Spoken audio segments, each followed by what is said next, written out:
Let's go on and start our lesson. The question is, what is love? What is it? Do you have a definition for me? Can you tell me what it is? I think we all have a pretty wide variety of opinions and ideas about what love is. But have you heard of the idea of the love language? Is this something you're familiar with? Is this a concept that you've heard before?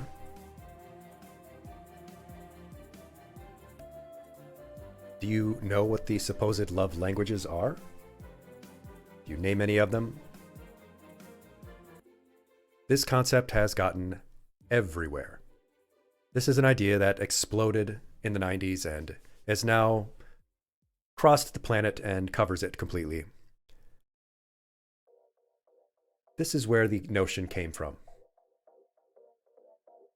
It was first put forth by a religious author named Gary Chapman in 1992 in a book called The 5 Love Languages.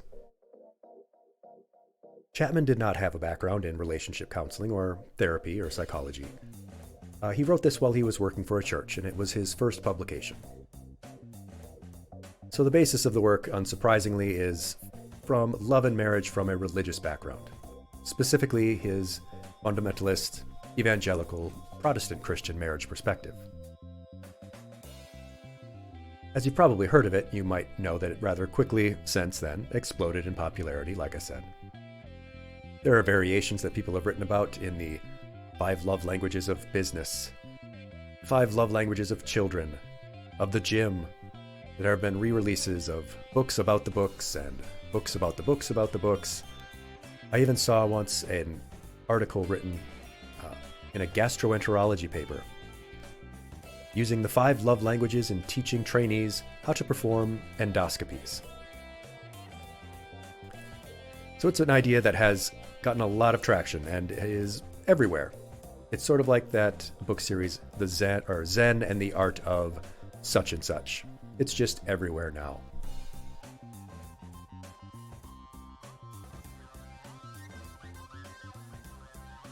But as you touched on, there are several different ones that are listed there. So let's list and define each of these as Chapman put them.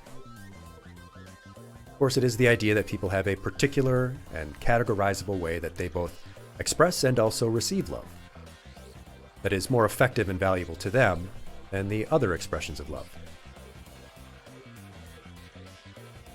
The first is receiving gifts, what he called visual symbols of love.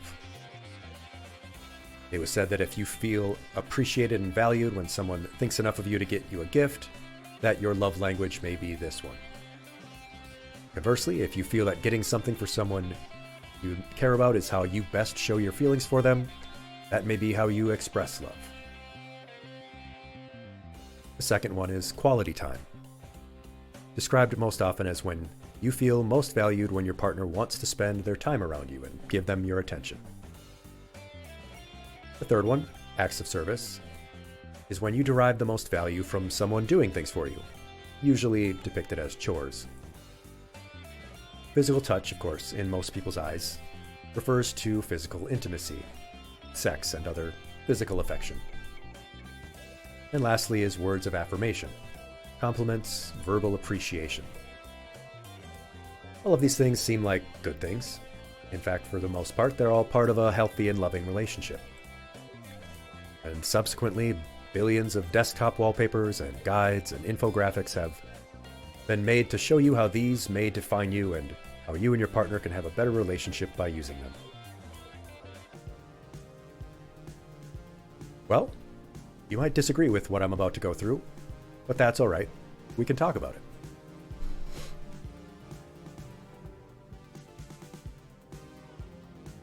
Well, first, I'm going to describe, why it came to be so popular. It was a perfect storm of all of the things happening in that time period. The first is that it is pop psychology. It sounded like psychology. People loved it. It also helps that it's a short, snappy list. Easy to remember 5 different things. None of them too long. Of course, people love being categorized, and they love categorizing other people. They love to put each other and themselves into boxes. It's very simple. It gives people a sense of identity, makes us think that we can better understand ourselves and others. It's the reason why people love their MBTI results. I'm an INTJ, I'm an ENFP. It's why they sort themselves into Hogwarts houses, you know. Naturally, the fact that it's about something as important as love and relationships made it even more attractive. And lastly, it came at just the right time. Self-help, these kinds of books, was a rocket that was just taking off in the early 90s. But even all of these factors don't really explain the wildfire spread of this particular pop psychology notion. You can hardly talk about love and relationships without it coming up eventually. It's become its own metaphor. I've even seen this taught in health classes for middle and high school students as a way to teach them about romantic relationships and how to express love. But all of the above things being said, they don't necessarily mean something is incorrect.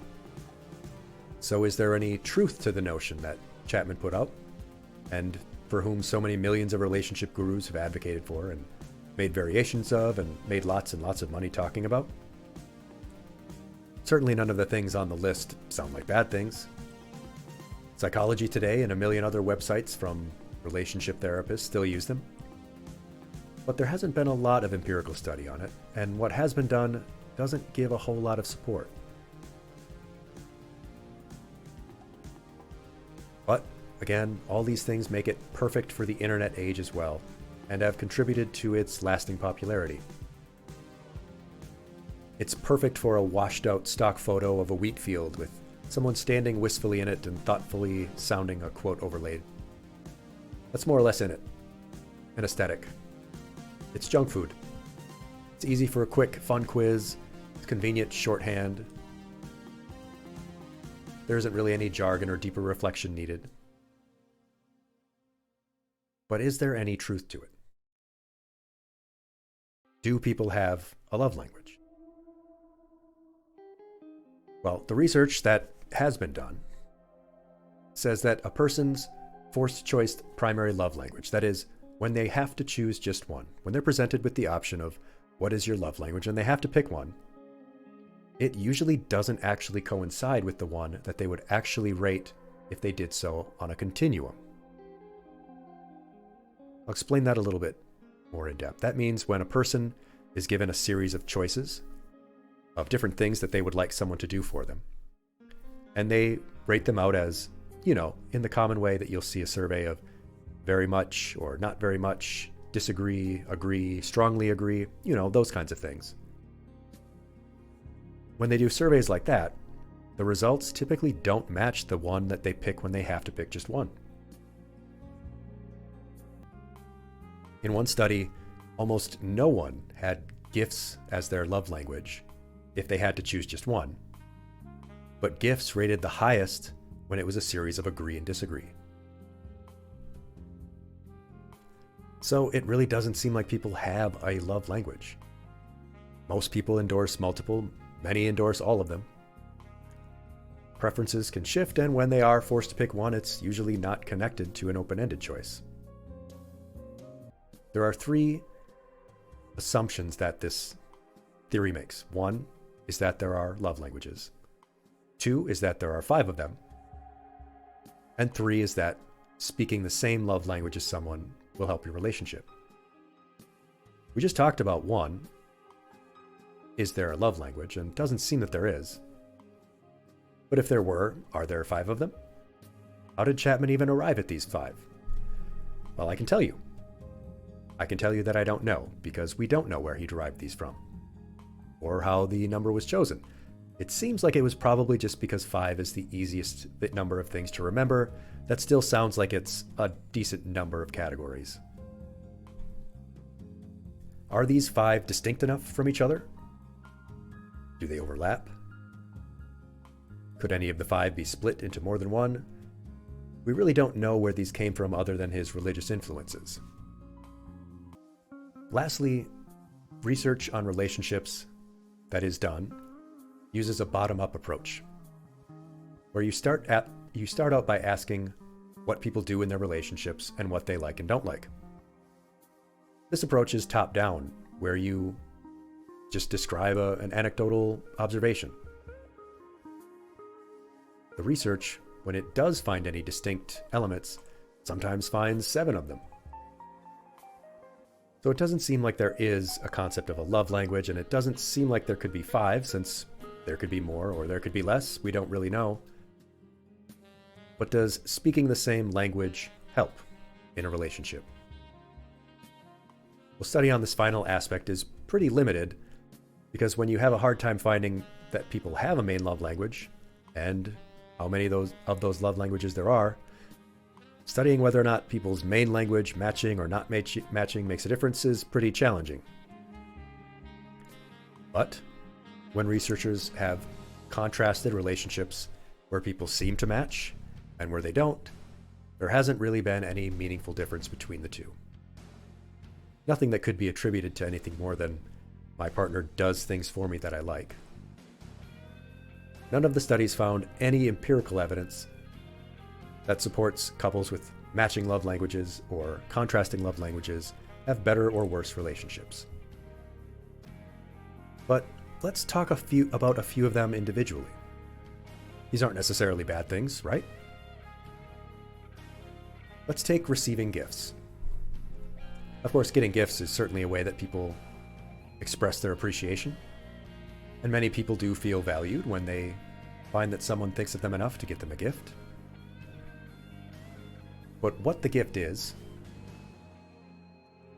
and who it's from, those are 2 very different things. Who it's from, when they give it, why they gave it, seem to matter a whole lot more than what the gift is. For example, let's say that I love to get gifts. Let's say that I grew up without very much, and when someone sacrifices out of what they have to give it to me, that means a lot to me. But I only like practical gifts. Maybe growing up without much makes me value useful and practical gifts a lot, but I find gifts of little luxuries to be wasteful and useless. So would receiving gifts be my love language, or not? For that matter, someone with the exact same background as me could have the opposite feeling. Maybe they only ever got practical things growing up, socks and shoes and such. So when someone gives them a sentimental gift or a little luxury, it means a lot more to them. Of course, the person makes a difference too. If someone who doesn't have a lot of means goes to the trouble of getting something thoughtful for me, even if that particular gift wouldn't really make someone feel loved if it was from someone else, it does when it comes from that person. The entire context makes all the difference. Does the gift mean anything at all? Or is it every other factor that matters? And if so, is it even really worth categorizing gifts as a love language? Of course, there's also quality time, and that's a bit puzzling to me. Most people are going to have a very different idea of what quality time even means. For example, I'm a pretty solitary person. It's not like I need a lot of a partner's time. But I do need emotional support sometimes when I get into a funk, so that person being there for me would mean far more than a dozen times longer during a usual period. So it's when that quality time happens. If I asked you what quality time means to you, what would your answer be? A movie? Spending time on the couch? What else? But yes, if an online quiz or the original Chapman survey determined you to be a quality time person, that could be influenced by things about your current partner or partners you've had in the past. Was a partner before or currently not meeting that need? And so your answers on such a relationship survey or with a therapist influenced by it? Or maybe you felt smothered by a past partner, so that minimizes your desire for quality time now. It could even be that a past partner gave you just the right amount of attention, but also your personal space. and now your present partner isn't quite doing that. So quality time seems more important to you now. But, these relationship psychologists and Chapman, they think it's your love language.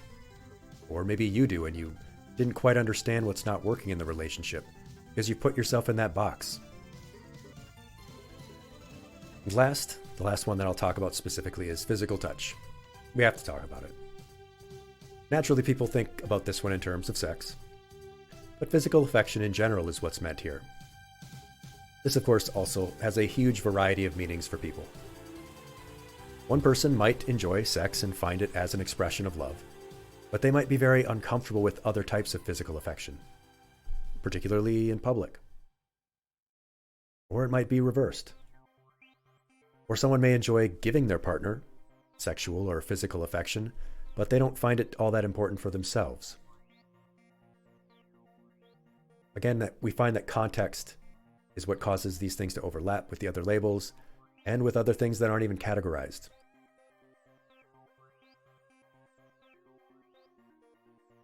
I should also note, though, that in the idea where Chapman got his work, a lot of the emphasis is placed on the woman in the relationship to provide physical touch to the partner, and it also reinforces the notion that men will necessarily and preferentially want that from them.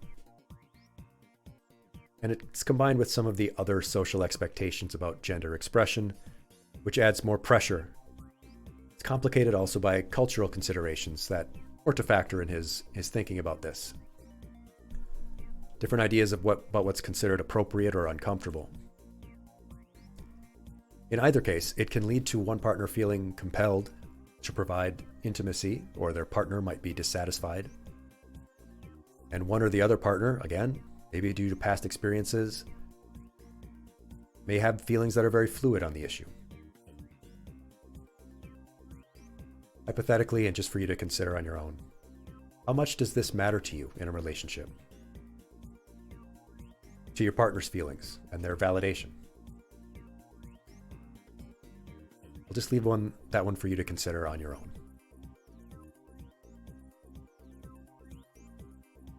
Let me ask a hypothetical.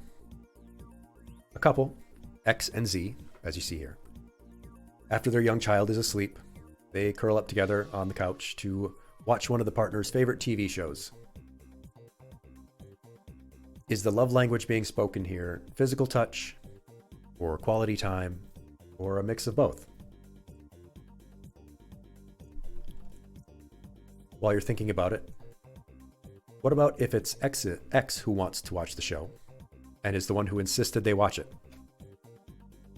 Is it quality time being spent?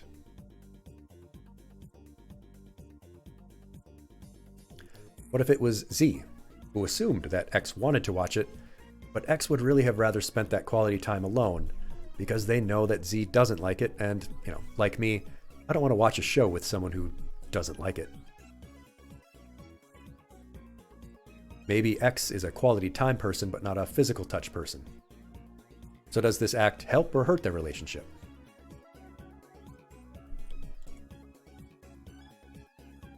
Maybe the language being spoken is neither. Maybe it was that X did the work of getting the kid down for the sleep early, and that was the most meaningful thing. But maybe that was minimized by the time they spent afterwards not really being what they wanted. It's certainly a lot more complex than can be conveyed in a few simple concepts, and doing so might be counterproductive. They've pigeonholed themselves and their partner, so they didn't really take notice of what they actually wanted and needed at that time in that context. So, it's a fiction, so who cares? What's the problem? People are making billions of dollars on it. Is it really an issue? Yeah, sure, Chapman made them up. It's pop psychology. It's self-help from a guru writing 30 years ago. Is it benign? Is it just like your Hogwarts house? Maybe if it's treated like that, but it's something that is actually used in actual self-help, and there are many millions of people who consider it to be legitimate and apply it in that way. I know a lot of people think that, well, it's just harmless, and it might be to them if that's how they use it. But the fact is, there are a lot of people who should know better that the pop-up ad that comes up that says there's a miracle weight loss cure, they should know better that it's not, it's fake, and yet a lot of people will still do it. Which is why we still need to talk about things. We still need to talk about things that are obviously wrong. What are the things that it can do? What are the detrimental aspects of it? Well, I certainly don't think that it's just as benign and harmless as a quiz that tells you which Dawson's Creek character you are. When we're talking about relationships, especially romantic relationships, this kind of thinking can skew your perspective.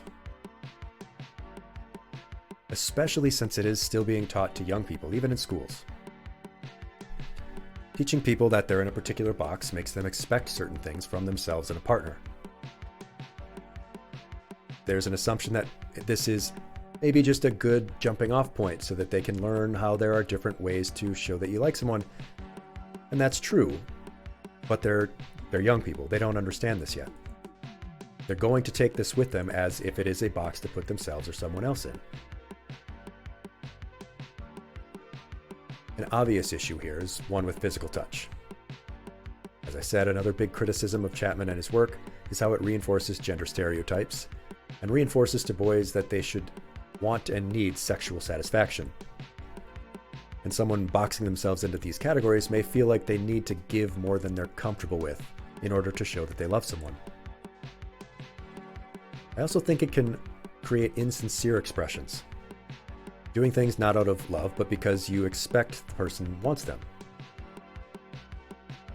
It might make an action that's perfectly nice to do usually, make the recipient feel like they have to appreciate it.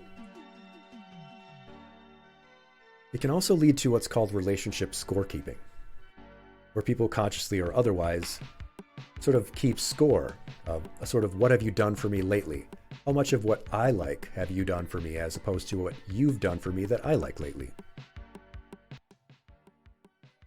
It may also make people think that they can do a quick fix for problems, simply by doing a bunch of things in their partner's preferred language. It can lead to people thinking that, oh, I screwed up, I'll just get them gifts because that's what they like. Or sex, or assistance in things, in order to smooth things over, rather than working out the problem. People may also miss out on or devalue potential relationships with someone they think doesn't fit with their language, instead of working through how they can express their feelings and validate each other. Like I mentioned earlier, this is something that I even saw recently on dating profiles, on matching services. Will ask you for your love language. Well, if it's filtering people based on that, but the love languages don't actually offer any benefit, then you definitely could be missing out on relationships with someone that might be great for you.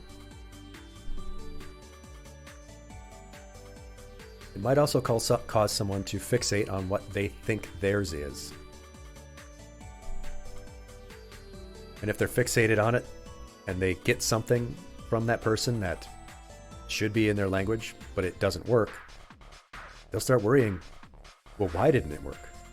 I used to love getting gifts from this person. I used to love physical touch with this person. What's the problem? Now, is it me? Instead of working out the actual underlying problem in the relationship. I didn't put this in the list, but also, of course, your needs can change over time. It can change within that relationship as that relationship grows. In a relationship with one person, you may find that one type of expression makes you feel more or less validated than it did in a previous relationship with someone else. But all in all, it just creates confusion on an issue that's already confusing for people, especially young people who are just learning to navigate relationships. I'll just give a summary here. So, there's little evidence that people have a love language. Usually they value most or all. There's little difference. When they have to pick just one versus do a survey, usually the results are different from each other. The 5 languages are arbitrary and were conceived top-down. There are more categories possible and many will overlap. There's little evidence that these 5 are even the most important. And there's minimal support that matching languages even makes a relationship better. So the love languages puts people in boxes and stereotypes them. It can cause confusion on how you can genuinely validate your partner's feelings. It may reinforce outdated social and gender norms. It only came from one cultural viewpoint. Can lead to people having relationship scorekeeping or quick fix behaviors. You might miss out on relationships with partners who don't fit. You may come to fixate on some expressions and miss others. May lead to confusion when acts that are in a preferred language don't work. And there's, of course, significant within the language variation.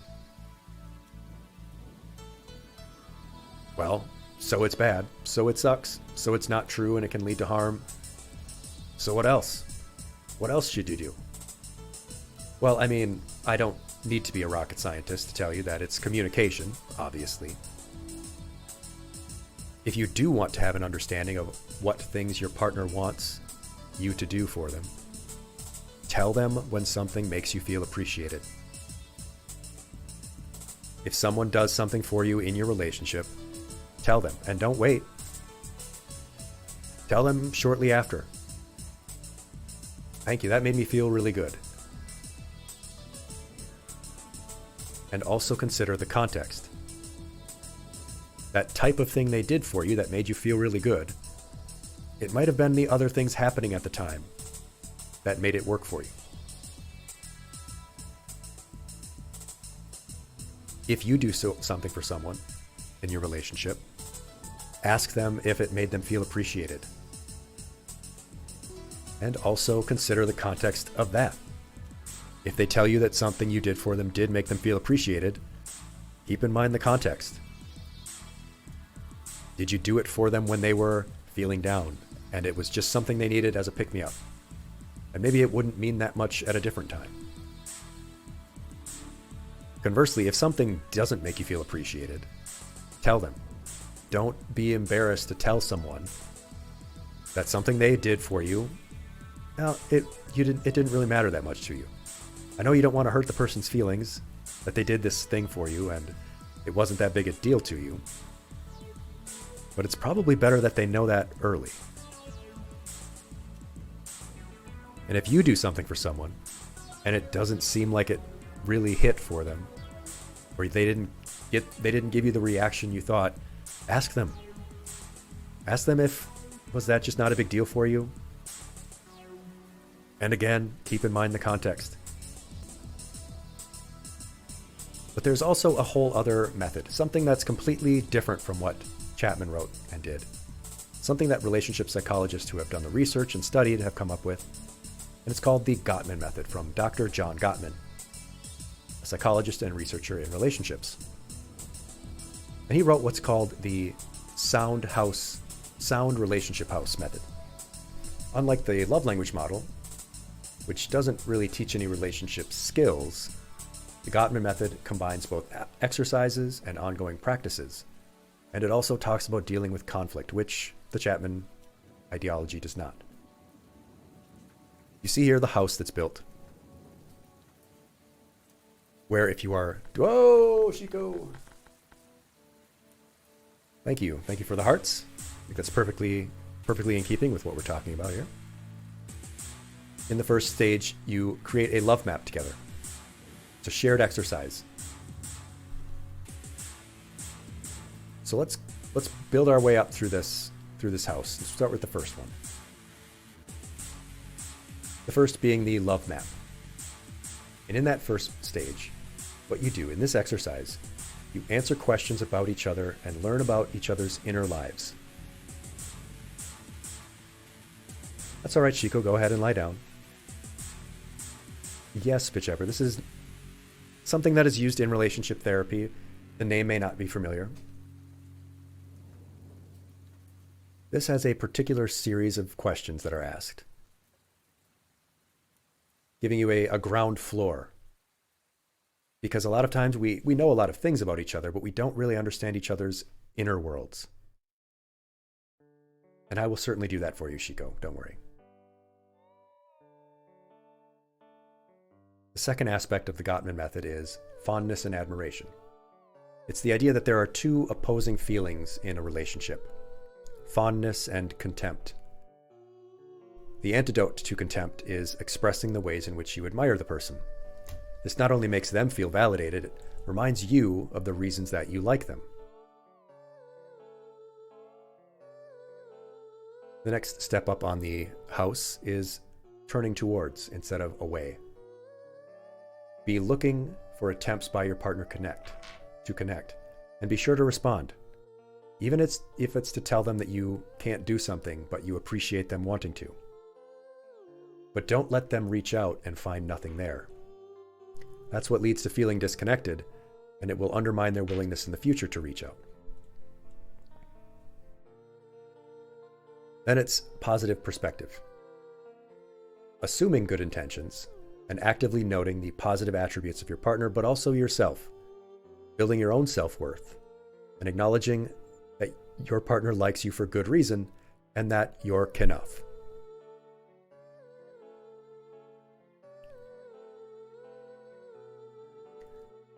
And of course, the big thing that isn't covered in other more pop psych relationship areas is managing conflict. Conflict will happen in any relationship. And when it happens, having a goal-oriented plan makes these conflicts surmountable. Number one is being proactive. Never let a conflict fester. Speak up about what you're feeling in a constructive way. You're trying to come to an understanding, not win an argument. Conflict can be functional. It can bring out your own valid, unique, and very real feelings and needs. Then it's sharing goals. You want to share in, or if not, at least support your partner's goals. Talk about your partner's dreams and aspirations, what their hopes are, and tell them about yours. You know that special interest you have that you could go on just nonstop for hours about? I know that I have them. You want your partner to feel like you would be interested in hearing about their goals and dreams like that. It gives them trust that you're interested in their long-term happiness. And of course, one hopes that you'll also have dreams and goals together. You also want to develop shared meaning. And what this means is the little rituals you do together. Your weekly walk in the park, your favorite shared movie, the habits you develop together, inside jokes, that kind of thing. The things that you share together that are special to your relationship. How you celebrate holidays together. The ways in which it's your story, the narrative of your lives together. What kind of couple are you?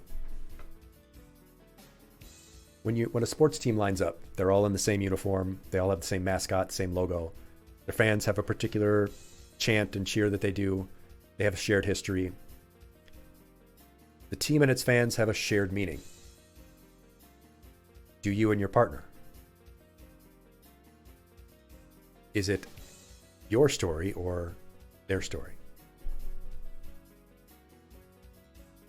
So that's the Gottman method, but it's important to note that no matter what method you're using, there are no quick fixes.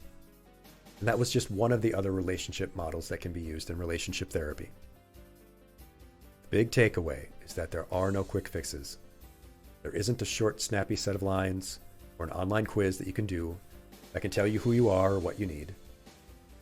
It may seem like the love languages are a relatively harmless concept.